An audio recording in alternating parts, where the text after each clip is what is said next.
Hello to our listeners. Welcome back to Truss Talk. I'm Jason Nichols, partner at Trust Financial Group.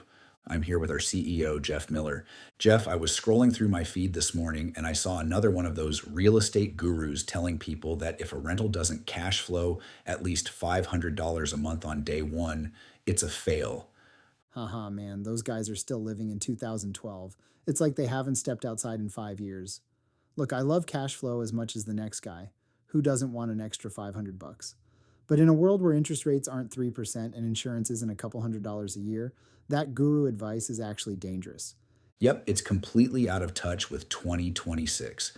If you wait for a property in a prime neighborhood, let's say a nice 3 bedroom in a killer school district, to cash flow $500 today, you're going to be waiting until 2040. Exactly. You'll be sitting on the sidelines while everyone else is actually building wealth. We are in a high interest, high insurance environment. In places like Florida, Texas, and even Arizona, the cost to just hold a property has skyrocketed.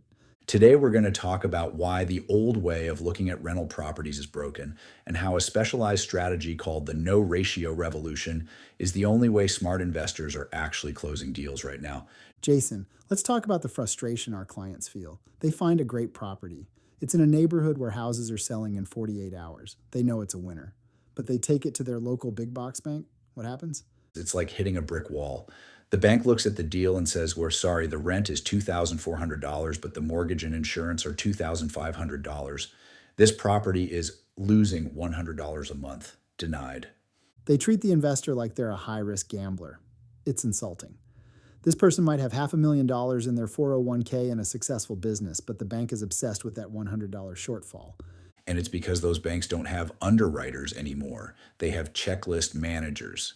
They use this thing called the DSCR ratio.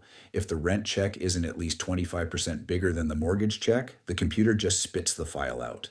They don't have the permission to think. I always say big banks are built for volume, not vision. They want cookie cutter deals. If your deal has a little hair on it because of a temporary insurance spike, they don't want to hear the story. They just want you to leave so they can go back to processing W 2 car loans. Let's get into the war stories.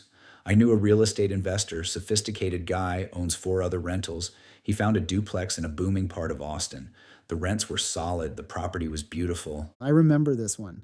Everything was green lighted until the insurance quote came back, right? Exactly. We're in the insurance trap of 2026.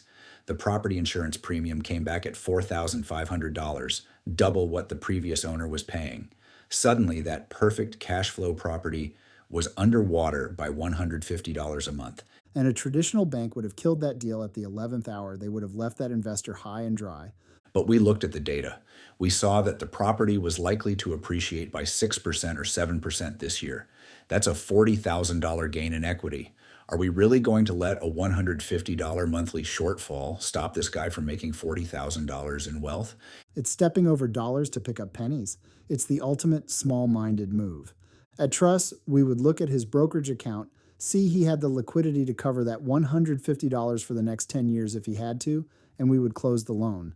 That's the difference between a broker and a strategist. That's where the no ratio loan comes in.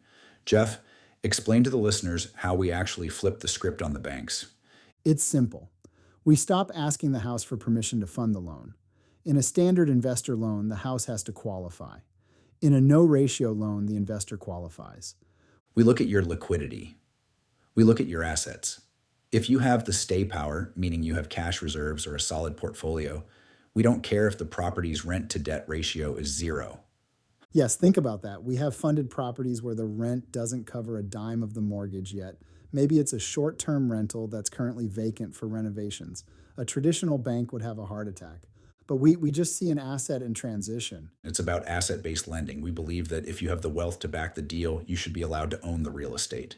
We're giving investors the offense playbook while everyone else is playing defense and waiting for rates to hit 4% again. This is how you win in 2026. You buy the trophy properties now while the competition is scared. You marry the house and you date the rate. Exactly. If you buy that prime asset today, you've secured the land in a high growth zip code. When interest rates eventually pull back, you just call us, we refinance you, your monthly payment drops, and suddenly that $0 property is a $600 a month cash cow. But if you wait for the perfect ratio, that house is going to cost you $80,000 more next year. You'll have saved $150 a month but lost $80,000 in equity. That's the math of a loser.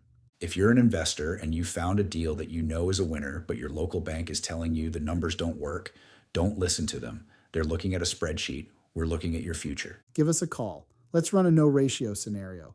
Let's see what your real purchasing power looks like when you stop asking the bank for permission to be successful. Thanks for joining us for another episode of Trust Talk. We'll see you next week.